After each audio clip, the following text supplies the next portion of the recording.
একটু কল্পনা করুন, Tel Aviv বা রিয়াদের কোনো এক ডিফেন্স কমান্ড সেন্টারে বসে আছেন একজন জেনারেল। হঠাৎ সাইরেন বেজে উঠল। রাডারে দেখা গেল শত শত মিসাইল ধেয়ে আসছে, কিন্তু এগুলো সাধারণ মিসাইল নয়। এদের মধ্যে কিছু মিসাইল শব্দের চেয়ে 15 গুণ বেশি গতিতে ছুটছে, বায়ুমণ্ডলের মধ্যেই এঁকে বেঁকে নিজেদের গতিপথ পরিবর্তন করছে, আর এমনভাবে এগিয়ে আসছে যে বিশ্বের সবচেয়ে আধুনিক এয়ার ডিফেন্স সিস্টেমগুলোও বিভ্রান্ত হয়ে পড়ছে। মাত্র 7 থেকে 12 মিনিটের মধ্যে এই মিসাইলগুলো তাদের লক্ষ্যবস্তুতে আঘাত হানতে সক্ষম। এই দৃশ্য কোনো সায়েন্স ফিকশন সিনেমার নয়, এটি মধ্যপ্রাচ্যের নতুন বাস্তবতা। আর এই বাস্তবতার কেন্দ্রে রয়েছে যে দেশটি, তার নাম ইরান।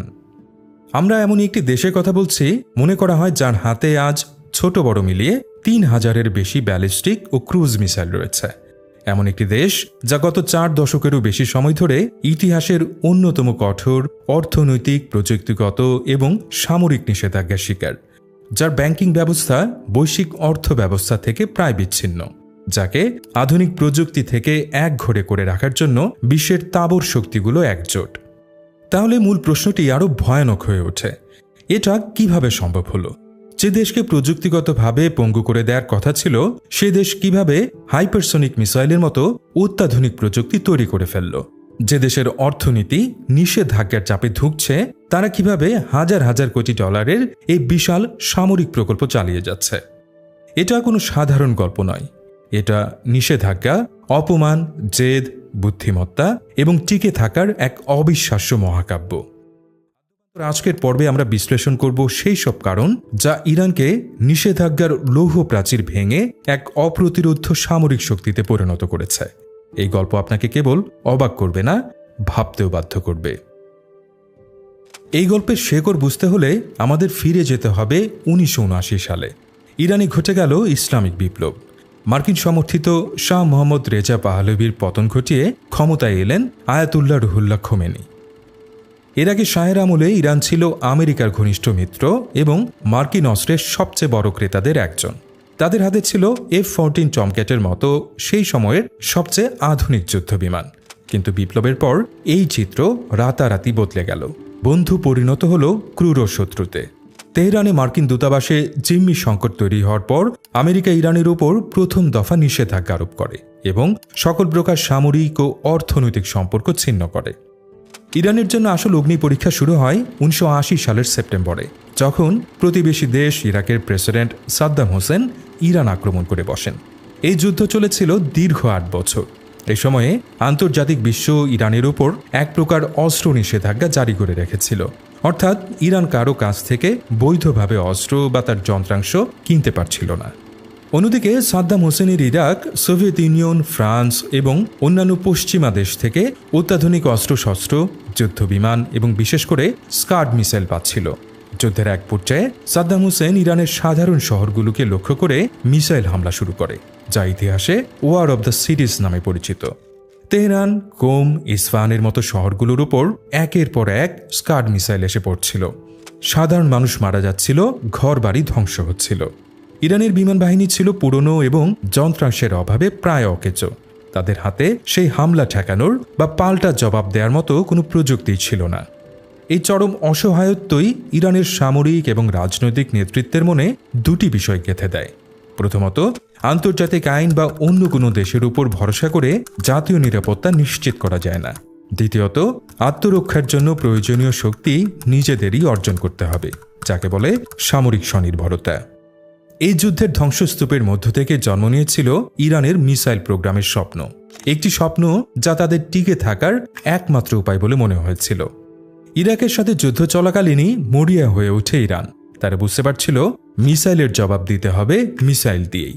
অনেক চেষ্টার পর তারা গোপনে লিবিয়া এবং উত্তর কোরিয়ার কাছ থেকে হাতে গোনা কিছু স্কাড বি মিসাইল কেনে, কিন্তু এই সংখ্যা এতই কম ছিল যে তা দিয়ে ইরাকের মিসাইল বৃষ্টির মোকাবেলা করা সম্ভব ছিল না।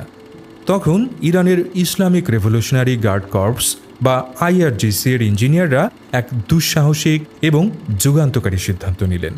তারা এই কিনে আনা স্কাড মিসাইলগুলোকে নিয়ে গবেষণা শুরু করলেন। এই প্রক্রিয়ার নাম রিভার্স ইঞ্জিনিয়ারিং। সহজ ভাষায় একটি জটিল যন্ত্রকে খুলে এর প্রতিটি অংশ, নকশা, উপকরণ, কার্যপ্রণালী পুঙ্খানুপুঙ্খভাবে বিশ্লেষণ করে সেটির আদলে নতুন করে সেই যন্ত্র তৈরি করা। এই বিশাল কর্মযজ্ঞের নেতৃত্বে ছিলেন একজন দূরদর্শী কমান্ডার, হাসান তেহরানি মোকাদ্দাম, যাকে আজ ইরানের মিসাইল প্রোগ্রামের জনক হিসেবে সম্মান করা হয়। তিনি এবং তার নেতৃত্বাধীন একদল তরুণ ইরানি ইঞ্জিনিয়ার প্রায় শূন্য থেকে কাজ শুরু করেন। তাদের কাছে না ছিল পর্যাপ্ত প্রযুক্তিগত জ্ঞান, না ছিল প্রয়োজনীয় উন্নত যন্ত্রাংশ। মাথার উপর ছিল পশ্চিমা গোয়েন্দা সংস্থাগুলোর কড়া নজরদারি, কিন্তু তাদের ছিল অদম্য জেদ এবং জাতীয়তাবাদের অনুপ্রেরণা। তাদের এই পথ চলায় সবচেয়ে গুরুত্বপূর্ণ সহযোগী ছিল উত্তর কোরিয়া। উত্তর কোরিয়াও তখন আন্তর্জাতিকভাবে বিচ্ছিন্ন এবং তাদেরও সোভিয়েত স্কাড মিসাইলের উপর ভিত্তি করে নিজস্ব মিসাইল তৈরির অভিজ্ঞতা ছিল। দুটি বিচ্ছিন্ন দেশ একে অপরের প্রয়োজনে বন্ধু হয়ে ওঠে। ইরান তার তেলের অর্থ দিয়ে উত্তর কোরিয়াকে সাহায্য করত, আর বিনিময়ে উত্তর কোরিয়া তাদের মিসাইল প্রযুক্তি ইরানের সাথে ভাগাভাগি করছিল। অবশেষে এই কঠোর পরিশ্রম সফল হয়। স্কাড বিয়ের উপর ভিত্তি করে ইরান তৈরি করে তাদের প্রথম দেশীয় মিসাইল শাহাব-1। এরপর আসে শাহাব-2 এবং তারপর শাহাব-3। শাহাব-3 ছিল মূলত উত্তর কোরিয়ার নোডং-1 মিসাইলের উন্নত সংস্করণ, যার পাল্লা ছিল প্রায় ১৩০০ কিলোমিটার। এই মিসাইলটি প্রথমবারের মতো ইসরায়েল এবং মধ্যপ্রাচ্যে অবস্থিত মার্কিন সামরিক ঘাঁটিগুলোকে ইরানের অস্ত্রের আওতায় নিয়ে আসে। এটা ছিল ইরানের জন্য এক বিশাল মনস্তাত্ত্বিক এবং কৌশলগত বিজয়। তারা বিশ্বকে দেখিয়ে দিল যে নিষেধাজ্ঞা দিয়ে তাদের আটকে রাখা যাবে না। হাসান তেহরানি মুকাদ্দাম ২০১১ সালে এক মিসাইল ঘাঁটি বিস্ফোরণে মারা যান, কিন্তু তার দেখানো পথেই ইরান আজ এই অবস্থানে এসে পৌঁছেছে। ২০০০-এর দশকের শুরুতে ইরানের পারমাণবিক কর্মসূচি নিয়ে আন্তর্জাতিক উদ্বেগ চরমে পৌঁছায়। আমেরিকা, জাতিসংঘ এবং ইউরোপীয় ইউনিয়ন একজোট হয়ে ইরানের উপর এমন কঠোর নিষেধাজ্ঞা আরোপ করে যা আগে কোনো দেশের উপর করা হয়নি। এই নিষেধাজ্ঞাগুলো ছিল বহুমুখী। প্রথমত, অর্থনৈতিক নিষেধাজ্ঞা। বিশ্ববাজারে ইরানের তেল রপ্তানি প্রায় শূন্যের কোঠায় নামিয়ে আনা হয়। সুইফটের মতো আন্তর্জাতিক ব্যাংকিং সিস্টেম থেকে ইরানকে বাদ দেওয়া হয়, যার ফলে তাদের পক্ষে আন্তর্জাতিক বাণিজ্য করা প্রায় অসম্ভব হয়ে পড়ে। এরপর আসে সামরিক ও প্রযুক্তিগত নিষেধাজ্ঞা। ইরানের কাছে যে কোনো ধরনের অস্ত্র ও সামরিক প্রযুক্তি বিক্রি সম্পূর্ণ নিষিদ্ধ করা হয়। সবচেয়ে গুরুত্বপূর্ণ ছিল ডুয়েল ইউজ প্রযুক্তির উপর নিষেধাজ্ঞা, অর্থাৎ যে সকল উপকরণ বা প্রযুক্তি সামরিক ও বেসামরিক উভয় কাজে ব্যবহার করা যায়, যেমন উন্নত মানের কার্বন ফাইবার, যা মিসাইলের কাঠামো এবং টেনিস র্যাকেট উভয় তৈরিতেই লাগে। উচ্চ ক্ষমতা সম্পন্ন জিপিএস সিস্টেম, আধুনিক প্রসেসর যা গেমিং কনসোল এবং মিসাইল গাইডেন্স সিস্টেম উভয়টিতে ব্যবহৃত হয়, সেগুলোর উপর বসানো হয় কড়া নজরদারি। পশ্চিমাদের উদ্দেশ্য ছিল পরিষ্কার: ইরানের অর্থনীতি এবং প্রযুক্তিগত সক্ষমতাকে সম্পূর্ণ পঙ্গু করে দেওয়া। কিন্তু ইরান এই চ্যালেঞ্জ মোকাবেলায় এক অভিনব এবং বহুস্তরীয় কৌশল গ্রহণ করে। ইরান বিশ্বজুড়ে শেল কোম্পানি বা কাগজে কোম্পানির এক বিশাল ও জটিল চাল তৈরি করে। এই কোম্পানিগুলো চীন, তুরস্ক, সংযুক্ত আরব আমিরাত, এমনকি ইউরোপের বিভিন্ন দেশে সাধারণ বাণিজ্যিক প্রতিষ্ঠান হিসেবে নিবন্ধিত ছিল। তাদের কাজ ছিল বিভিন্ন দেশ থেকে অল্প পরিমাণে ডুয়েল ইউজ সামগ্রী কেনা এবং সেগুলোকে বিভিন্ন হাত ঘুরিয়ে চালানের বিষয়বস্তু পরিবর্তন করে ইরানে পাচার করা। এই নেটওয়ার্ক এতটাই বিকেন্দ্রীভূত এবং জটিল ছিল যে পশ্চিমা গোয়েন্দা সংস্থাগুলোর পক্ষেও এর সম্পূর্ণ নাগাল পাওয়া ছিল প্রায় অসম্ভব। ইরান দ্রুতই বুঝতে পারে যে বাইরে থেকে প্রযুক্তি আনা হয়তো কঠিন, কিন্তু জ্ঞান অর্জন করা সম্ভব। তারা তাদের শিক্ষা ব্যবস্থায় আনে আমূল পরিবর্তন। দেশের সেরা ছাত্রদের সরকারি খরচে বিশ্বের নামকরা বিশ্ববিদ্যালয়গুলোতে পাঠানো হয় পদার্থবিদ্যা, রসায়ন এবং বিভিন্ন ইঞ্জিনিয়ারিং শাখায় উচ্চশিক্ষা নিতে। দেশের ভেতরে Sharif university of technology, Malek Ashtar university of টেকনোলজির মতো প্রতিষ্ঠানগুলোকে বিশ্বমানের গবেষণা কেন্দ্রে পরিণত করা হয়। এর ফলে ইরানে নিজস্ব একদল অত্যন্ত মেধাবী বিজ্ঞানী ও প্রকৌশলী তৈরি হয়, যারা বিদেশি প্রযুক্তির উপর নির্ভর না করে নিজেরাই নতুন প্রযুক্তি উদ্ভাবন করার সক্ষমতা অর্জন করে। তারা কেবল নকল করাতেই থেমে থাকেনি, বরং মৌলিক গবেষণাতেও মন দেয়। এদিকে Islamic revolutionary guard corps IRGC কেবল একটি সামরিক বাহিনী নয়, এটি ইরানের অর্থনীতির অন্যতম প্রধান চালিকা শক্তি। তাদের নিয়ন্ত্রণে রয়েছে দেশের বৃহত্তম কনস্ট্রাকশন কোম্পানি খাতাম আল আনবিয়া, টেলিকমিউনিকেশন, বন্দর, তেল এবং গ্যাস ক্ষেত্র। এই বিশাল অর্থনৈতিক সাম্রাজ্য থেকে অর্জিত অর্থ সরাসরি তাদের সামরিক গবেষণা ও উন্নয়ন প্রকল্পে যায়। এর ফলে সরকারি বাজেটের উপর নির্ভর না করে এবং আন্তর্জাতিক আর্থিক নিষেধাজ্ঞা পাশ কাটিয়ে তারা মিসাইল, ড্রোন এবং পারমাণবিক কর্মসূচির জন্য প্রয়োজনীয় অর্থের যোগান নিশ্চিত করতে পেরেছিল। এছাড়া ইরান খুব ভালোভাবে জানত যে তারা প্রচলিত যুদ্ধে আমেরিকা বা ইসরায়েলের মতো শক্তির সাথে কখনোই পারবে না। তাদের নেই অত্যাধুনিক বিমানবাহী রণতরী, স্টেলথ যুদ্ধবিমান বা শক্তিশালী বিমান প্রতিরক্ষা ব্যবস্থা। তাই তারা এমন একটি যুদ্ধরীতি গ্রহণ করে যা শত্রুর শক্তির জায়গায় আঘাত না করে তার দুর্বল জায়গায় আঘাত করতে পারবে। এই অপ্রতিসম যুদ্ধরীতির মূল অস্ত্রগুলোর একটি হচ্ছে ব্যালিস্টিক ও ক্রুজ মিসাইল, যা তাদের দূরপাল্লার বিমান বাহিনীর বিকল্প হিসেবে কাজ করে। এরপর আছে সশস্ত্র ড্রোন, যা কম খরচে শত্রুর গভীরে হামলা চালাতে বা নজরদারি করতে সক্ষম। এছাড়া রয়েছে প্রক্সি নেটওয়ার্ক, যা এক্সিস অব রেজিস্ট্যান্স বা প্রতিরোধের অক্ষ নামে পরিচিত। এর মাধ্যমে লেবাননের হিজবুল্লাহ, ইয়েমেনের হুথি, ইরাক ও সিরিয়ার শিয়া মিলিশিয়াদের অস্ত্র, অর্থ এবং প্রযুক্তি দিয়ে শক্তিশালী করা হয়। ফলে ইরান নিজের ভূখণ্ড থেকে বহু দূরে শত্রুর মোকাবেলা করতে পারে। সেই সাথে রয়েছে নৌবাহিনীর সোয়ার্ম ট্যাকটিক্স, হরমুজ প্রণালীতে ছোট কিন্তু দ্রুতগামী স্পিডবোট দিয়ে শত্রুর বড় যুদ্ধ জাহাজকে ব্যতিব্যস্ত রাখার একটি কার্যকরী কৌশল। এইসব কৌশলের সমন্বয়ে ইরান নিষেধাজ্ঞার ফলে তৈরি হওয়া শূন্যস্থান পূরণ করে এক নতুন ধরনের প্রতিরোধ ব্যবস্থা গড়ে তুলেছে। প্রথম দিকের ইরানি মিসাইলগুলো যেমন শাহাব সিরিজ ছিল মূলত প্রতিশোধের অস্ত্র। এগুলো নির্ভুলতা ছিল কম এবং এগুলো দিয়ে বড় শহর বা এলাকাকে লক্ষ্যবস্তু করা হতো। কিন্তু গত এক দশকে ইরান তাদের মিসাইল প্রযুক্তিতে এক অবিশ্বাস্য উন্নতি ঘটিয়েছে, যা অনেক সামরিক বিশেষজ্ঞকেও অবাক করে দিয়েছে। ইরানের আগের মিসাইলগুলো ছিল লিকুইড ফুয়েল বা তরল জ্বালানির। এই জ্বালানি উৎক্ষেপণের ঠিক আগে ভরতে হতো, যা অত্যন্ত সময় সাপেক্ষ, বিপজ্জনক এবং এর প্রস্তুতি পর্ব সহজেই স্যাটেলাইটের মাধ্যমে ধরা পড়ত।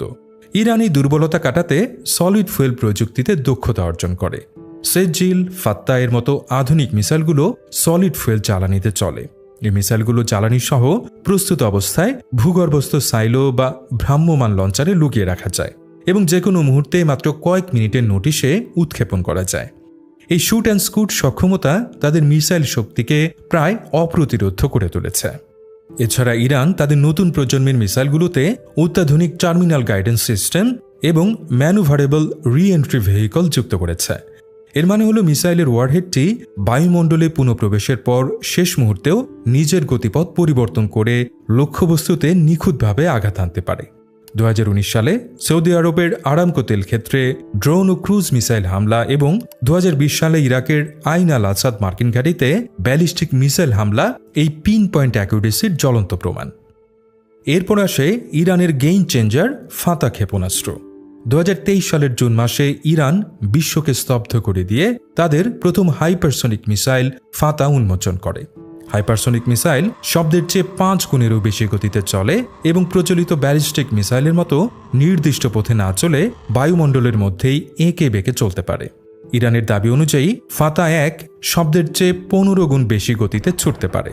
এর অর্থ হল আমেরিকার প্যাট্রিয়ট, থার্ড বা ইসরায়েলের অ্যারো 3 এর মতো বিশ্বের সেরা মিসাইল ডিফেন্স সিস্টেমগুলোর পক্ষেও এই মিসাইলকে ট্র্যাক করে ধ্বংস করা প্রায় অসম্ভব। এর কয়েক মাস পরেই তারা ফাতা 2 উন্মোচন করে, যা একটি হাইপারসনিক গ্লাইড ভেহিকল।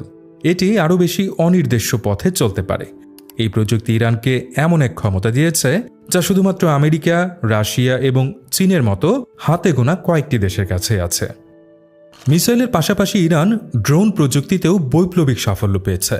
তাদের শাহেদ 136 কামিকাজের ড্রোনগুলো অত্যন্ত সস্তা, খরচ প্রায় $20,000, তৈরি করা সহজ এবং বিপুল সংখ্যায় ব্যবহার করা যায়। এর কৌশল হল সোয়ার্ম অ্যাটাক বা ঝাঁকে ঝাঁকে হামলা চালিয়ে শত্রুর $মিলিয়ন এয়ার ডিফেন্স সিস্টেমকে পরাস্ত করা। ইউক্রেন যুদ্ধে রাশিয়ার এই ড্রোন ব্যবহার প্রমাণ করে যে ইরানের অস্ত্র প্রযুক্তি এখন কেবল আঞ্চলিক নয়, বরং আন্তর্জাতিক ভূরাজনীতিতেও বড় ভূমিকা রাখছে। তাহলে এই দীর্ঘ যাত্রার সারসংক্ষেপ কি? ইরানের এই অভাবনীয় সামরিক উত্থানের পেছনে কোনো একটি জাদুকরী কারণ নেই। এটি আসলে কয়েকটি স্তম্ভের উপর দাঁড়িয়ে আছে। ঐতিহাসিক বাধ্যবাধকতা ও জাতীয়তাবাদী জেদ, রিভার্স ইঞ্জিনিয়ারিং থেকে শুরু করে মৌলিক গবেষণার মাধ্যমে অর্জিত দেশীয় উদ্ভাবন, IRGC এর মতো শক্তিশালী প্রতিষ্ঠানের অর্থনৈতিক ও রাজনৈতিক স্বায়ত্তশাসন, মানব সম্পদের উপর দীর্ঘমেয়াদী বিনিয়োগ এবং একটি সুস্পষ্ট অপ্রতিসম যুদ্ধরীতি। এখানে লুকিয়ে আছে এক বিশাল প্যারাডক্স। যে নিষেধাজ্ঞাগুলো ইরানের সামরিক ও পারমাণবিক উচ্চাকাঙ্ক্ষাকে অঙ্কুরে বিনাশ করার জন্য আরোপ করা হয়েছিল, সেই নিষেধাজ্ঞাই পরোক্ষভাবে ইরানকে একটি স্বাবলম্বী, উদ্ভাবনী এবং আগের চেয়ে অনেক বেশি বিপজ্জনক সামরিক শক্তিতে পরিণত হতে বাধ্য করেছে। বিদেশি অস্ত্রের উপর নির্ভরশীলতা না থাকায় তারা এমন এক দেশীয় সামরিক শিল্প গড়ে তুলেছে যা বাইরের চাপ ও প্রভাব থেকে প্রায় সম্পূর্ণরূপে মুক্ত।